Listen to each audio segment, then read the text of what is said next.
Kawa gotowa? Możemy zaczynać. Cześć kochani, tu Ewa z kanału Z Turcją na Ty. Mamy na kanale troszkę więcej subskrybentów. Chciałabym podziękować wszystkim, którzy zasubskrybowali mój kanał, a tym, którzy jeszcze tego nie zrobili, a oglądają moje odcinki, Was bardzo zachęcam do tego, abyście po prostu ten kanał zasubskrybowali i wcisnęli ten dzwoneczek, żebyście nie przegapili żadnych kolejnych odcinków. Stambuł pojawia się w wyszukiwarce oraz w pytaniach do sztucznej inteligencji zaskakująco często. Ludzie pytają o to, czy jest bezpieczny, jak płacić, jak się poruszać po tym mieście, które dzielnice są bezpieczne, ile dni potrzeba na zwiedzanie oraz co warto zobaczyć.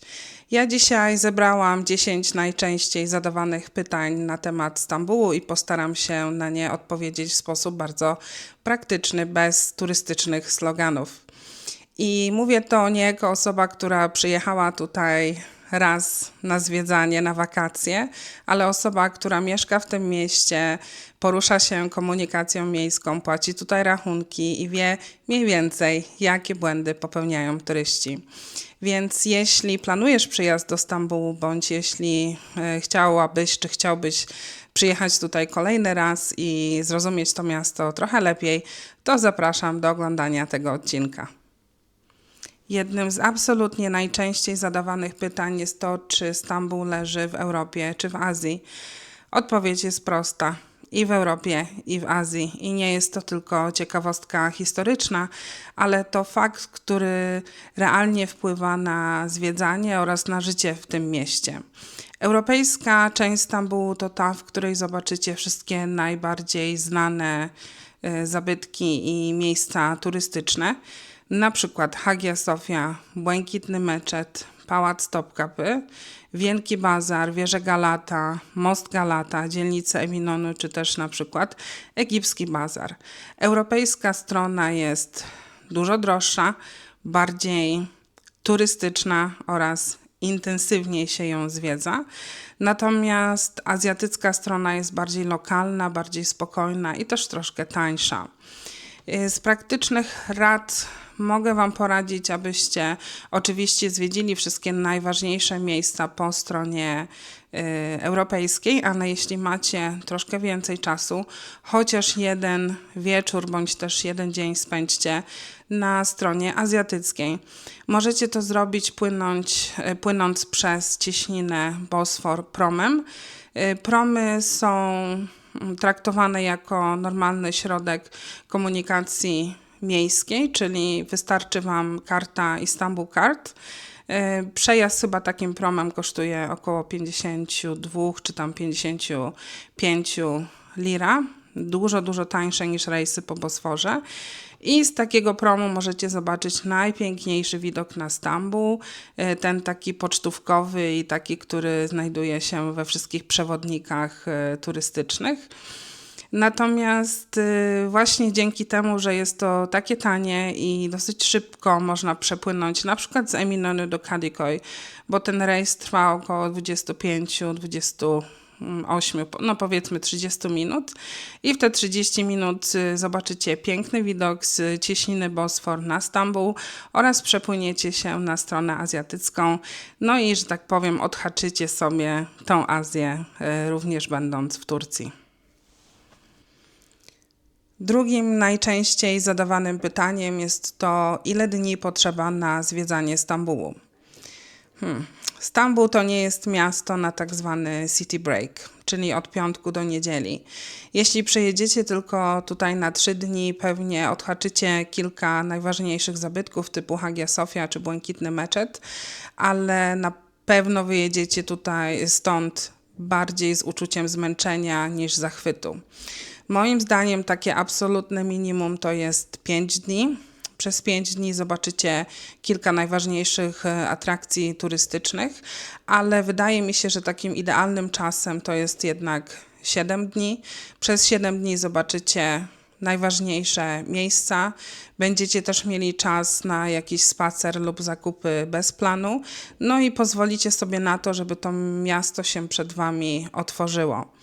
Z praktycznego punktu widzenia jeszcze dodam, że Stambuł jest miastem ogromnym i bardzo, bardzo zaludnionym, dlatego też na ulicach są korki i tłumy turystów, szczególnie w miesiącach letnich, czerwiec, lipiec, sierpień. Musicie też wziąć pod uwagę to, że właśnie w miesiącach letnich kolejki do zabytków takich jak Hagia Sofia czy Pałac Topkapi lub Błękitny Meczet będą ogromne i wtedy najlepiej zwiedzać je albo wcześnie rano, to znaczy wcześnie rano już ustawić się w kolejce, bo kolejka i tak będzie bardzo długa, już od bardzo wczesnych godzin porannych, albo wieczorem, kiedy już tych tłumów turystów nie będzie. Pamiętajcie też o tym, że to jest miasto położone na wzgórzach i czasami dojście może być męczące. Możecie sobie, planując tutaj przyjazd do Stambułu i wybierając hotel, koniecznie sprawdźcie na mapach Google Street View, żeby zobaczyć mniej więcej, jak wygląda okolica waszego hotelu i czy będziecie mieli bardzo pod górkę do najważniejszych atrakcji turystycznych, czy nie. Kolejnym pytaniem, które bardzo często się pojawia, to czy Stambuł jest bezpieczny. I ja oczywiście rozumiem doskonale to pytanie, dlatego że sama miałam wątpliwości przyjeżdżając tutaj pierwszy raz. Otóż generalnie Stambuł jest bezpieczny dla turystów oraz dla kobiet podróżujących solo oraz dla turystów, którzy lubią życie nocne. Natomiast trzeba pamiętać o tym, że tak jak w każdym dużym mieście są dzielnice, do których turysta nie powinien się zapuszczać, szczególnie bez celu i bez planu i szczególnie nocą. Są to dzielnice, które są biedniejsze, które są pełne przypadkowych osób. Nie są to dzielnice niebezpieczne w sensie sensacyjnym, tylko takie, które są bardzo chaotyczne i nieprzystosowane do turystyki. Nie spotkacie tam pewnie osób, które mówią po angielsku. W razie gdyby się coś stało, będzie ciężko z uzyskaniem pomocy, oprócz oczywiście dzwonienia na 112. Takie dzielnice, których warto unikać i dzielnice, w których raczej nie powinniście wybierać hotelu, to na przykład Eyüp albo bardziej konserwatywny Üsküdar. To też po europejskiej części Esenyurt. Także powiedziałabym, że Aksaray oraz obrzeża dzielnicy Fatih. Natomiast dzielnice, w których spokojnie możecie sobie wybrać hotel, to na pewno dzielnica Sultanahmet, Beşiktaş, Kadıköy, Moda. To są dzielnice, które są bardzo przyjazne turystom. Jest tam bardzo dużo hoteli, dużo osób mówi po angielsku i raczej nie będziecie mieli żadnych problemów w poruszaniu się po tych dzielnicach również nocą. Oraz Taksim oczywiście, bo Taksim to też jest miejsce, do którego bardzo dużo turystów przyjeżdża i są tam też hotele i wiele osób się zatrzymuje, chociaż powiedziałabym, że raczej nocną porą lepiej nie zapuszczać się w jakieś takie boczne, podejrzane uliczki okolicy Taksim. Tak więc generalnie tak, Stambuł jest bezpieczny, ale pamiętajcie o tym, że tak jak w każdym dużym mieście są dzielnice, do których raczej nie powinniście się zapuszczać. Ja sama unikam takich dzielnic bardzo dużo. Sama podróżuję po Stambule, czasami z mężem, czasami sama, czasami z przyjaciółmi. I faktycznie są miejsca, które znam i do których raczej sama bym się nie zapuściła. Kolejnym pytaniem, które często pojawia się, to jak poruszać się po Stambule. Stambuł jest ogromny i na początku wszystko może wydawać się bardzo skomplikowane, ale jest też dobrze skomunikowany i jeśli zrozumiecie logikę tego całego systemu, to wszystko będzie dobrze. Rzeczą, w którą na pewno powinniście się zaopatrzyć po przyjeździe do Stambułu, to tak zwana Istanbul Card, czyli karta komunikacji miejskiej. Możecie ją kupić na przystankach metro bądź też metrobusa, później doładować ją w tych samych automatach, i przy przejściu przez bramki po prostu tą kartę odbijacie. Karta działa na autobusy, metrobusy, metro, tramwaje, promy oraz na kolejkę miejską. Zarówno Marmaray, czyli ten pociąg, który przejeżdża pod Bosforem, jak również kolejki linowe, bo w Stambule też mamy kilka kolejek linowych. Stambuł jest położony na kilku wzgórzach, więc kolejki linowe również są formą transportu miejskiego. A co z taksówkami? Stambuł niestety ma bardzo złą opinię na świecie chyba, jeśli chodzi o taksówki. Niestety taksówkarze, wyczując, że jesteście obcokrajowcami, często zawyżają ceny. I co w związku z tym? Najlepiej zaopatrzyć się w aplikację BeeTaxi. BeeTaxi to jest aplikacja, która działa podobnie do Ubera. Można tutaj cenę zobaczyć już przed wejściem do taksówki, zamówić taksówkę. Macie tam też podane dane kierowcy, także wszystko jest legalnie i wszystko jest bezpiecznie. Jeśli chodzi o komunikację miejską, jak sprawdzać połączenia?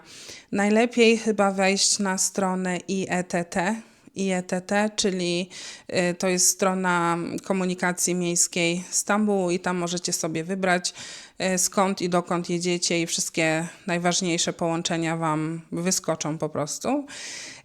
Możecie też korzystać z Google Maps. Ja często korzystam z Google Maps. Są pokazane przystanki autobusowe, można też wybrać połączenia i wszystko Wam się pokaże, czy potrzeba zmienić środek transportu, czy nie. Także Istanbul Card, podstawa, BeeTaxi, jeśli chodzi o taksówki oraz albo aplikacja Otobusum Nerede, albo po prostu strona internetowa IETT, żeby sprawdzić połączenia autobusowe, jak najlepiej dotrzeć z punktu A do punktu B. Waluta, pieniądze i płatności. I jak nie dać się oszukać? To kolejne bardzo często wyszukiwane pytanie. Oczywiście walutą w Turcji jest lira turecka i właśnie w lirach rekomenduję robienie płatności. Można wybrać pieniądze z bankomatów, tylko pamiętajcie o tym, że lepiej wybrać te pieniądze z bankomatów dużych banków tureckich, takich jak na przykład Akbank, albo Garanti, albo Ziraat, albo İş Bankası. I absolutnie nie wybierajcie opcji przewalutowania pieniędzy przez bankomat, bo wtedy ten kurs będzie bardzo niekorzystny. Również nie wymieniajcie pieniędzy na lotnisku, bo tam też właśnie kurs wymiany waluty jest bardzo dla Was niekorzystny. Warto też ze sobą mieć trochę gotówki, zwłaszcza jeśli planujecie zakupy na bazarze albo street food lub w małych kioskach, w małych sklepach. Wtedy najlepiej mieć ze sobą gotówkę. Jeśli sprzedawca, a tak pewnie się będzie działo, zaoferuje Wam swoje produkty i możliwość płatności w euro, nie gódźcie się na to, dlatego że ich kursy przewalutowania też są zawsze zawyżone. Wiadomo, każdy chce zarobić na turystach jak najbardziej. Dlatego karty płatnicze jak najbardziej tak. Gotówka oczywiście tak. Wybierajcie gotówkę z bankomatów dużych tureckich banków. Możecie też wymienić pieniądze na Wielkim Bazarze. Tam kursy są zazwyczaj bardzo dobre i absolutnie nie wymieniajcie pieniędzy na lotnisku. I szóste pytanie. Czy Stambuł jest drogi? Na to pytanie nie ma jednoznacznej odpowiedzi. I tak i nie chyba.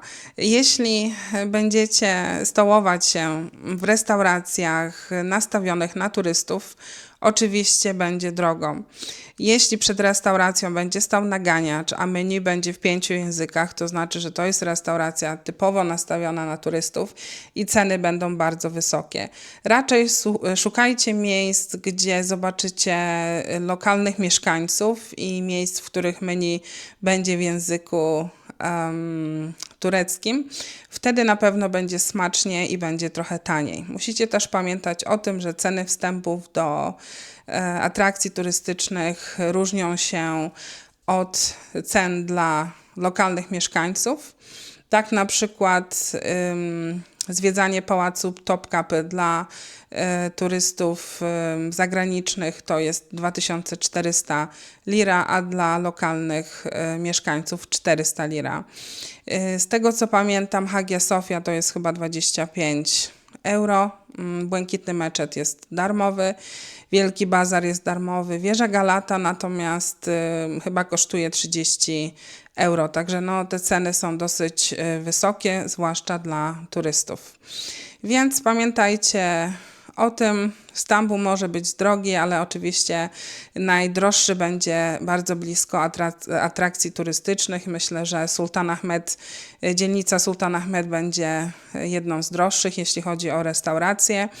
Zakupy na Wielkim Bazarze też będą dużo droższe niż w sklepach poza bazarem bądź w okolicach bazaru. Pytanie 7. Jedzenie i woda. Co jest bezpieczne? Jeśli chodzi o wodę w Stambule, woda jest technicznie zdatna do picia, chociaż chyba nikt z lokalnych mieszkańców Stambułu nie pije wody z kranu. Wodę z kranu używa się głównie do gotowania, do przygotowywania, do zaparzania herbaty bądź kawy. Zawsze ta woda jest przygotowana. Natomiast wodę do picia kupujemy w butelkach. Tutaj w Turcji są takie duże butle zwane damadziana i to są 19-litrowe butle, które się zamawia z dowozem do domu. Te butle mają takie podajniki, z tych butli pijemy właśnie wodę. I to też myślę, że ważna uwaga dla turystów. Proszę Was bardziej skupcie się na tym, żeby kupić wodę butelkowaną, żeby nie pić wody z kranu, bo to jest bardzo ważne. No przyjedziecie do Stambułu i na pewno nie chcielibyście wylądować z bólem brzucha bądź biegunką. Jeśli chodzi o restaurację, street food jak najbardziej bezpieczny, jeśli jest przygotowywany na świeżo i na bieżąco. Na co warto zwrócić uwagę? Zwróćcie uwagę na to, czy w restauracjach bądź też w kolejkach do street foodu są lokalni mieszkańcy, bo oni wiedzą, co jest smaczne i co jest dobre i co jest w dobrej cenie również. Ubiór w Stambule. To kolejne pytanie. Jak się tutaj ubrać, bo to przecież kraj muzułmański. Tak, Turcja jest krajem muzułmańskim, to znaczy nie jest krajem muzułmańskim. Turcja jest krajem świeckim, to jest republika, ale większość mieszkańców Turcji oczywiście wyznaje islam. Mimo wszystko Stambuł jest miastem wielokulturowym i bardzo przyzwyczajonym do turystów, także nikt tutaj się niczemu nie dziwi. Większość mieszkańców Stambułu chodzi ubranych tak jak w każdym innym europejskim mieście, dlatego nie powinniście zupełnie się martwić tym, czy możecie mieć odkryte ramiona, czy możecie mieć krótką spódniczkę, czy możecie mieć krótkie spodenki. Absolutnie tak. Zwłaszcza latem, no bo pogoda jest naprawdę gorąca i no nie wyobrażam sobie, żeby ktoś tutaj chodził w długich spodniach i koszulach pod szyję zapiętych. Także absolutnie się nie martwcie tym. Można chodzić tutaj ubranym tak samo jak w Polsce czy w każdym innym europejskim mieście.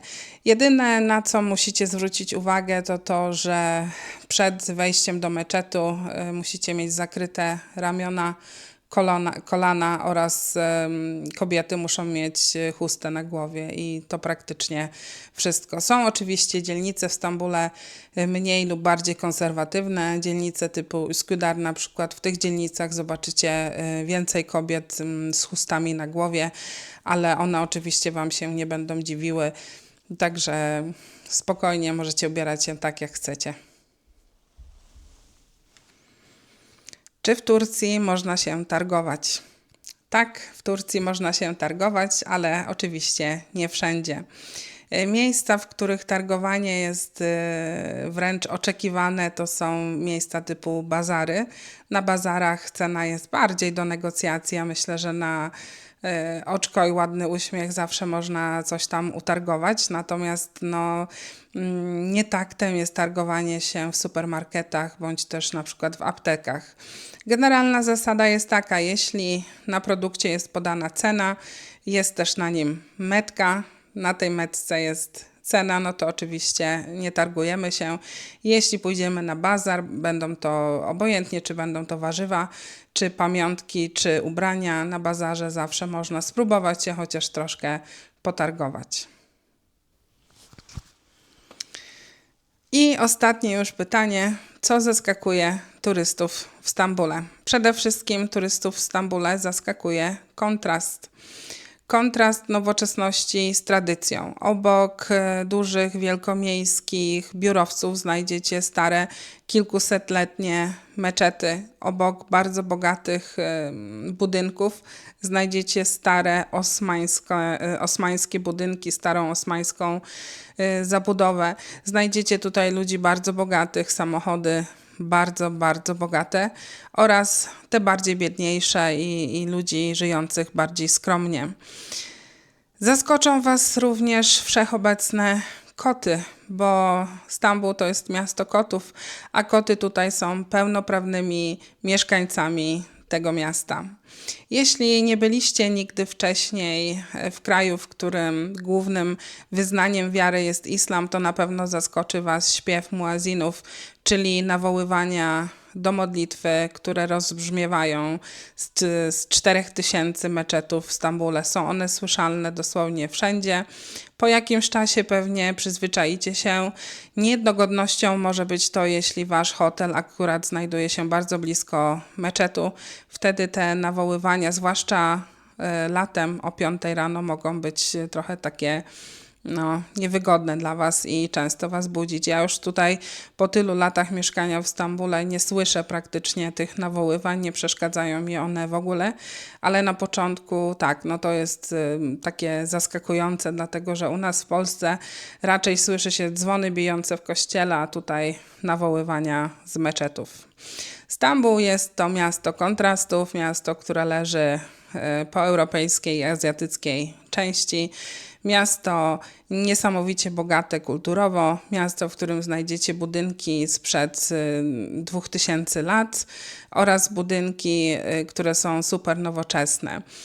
Ja mam nadzieję, że odcinek Wam się spodobał, że informacje, które Wam podałam, są praktyczne.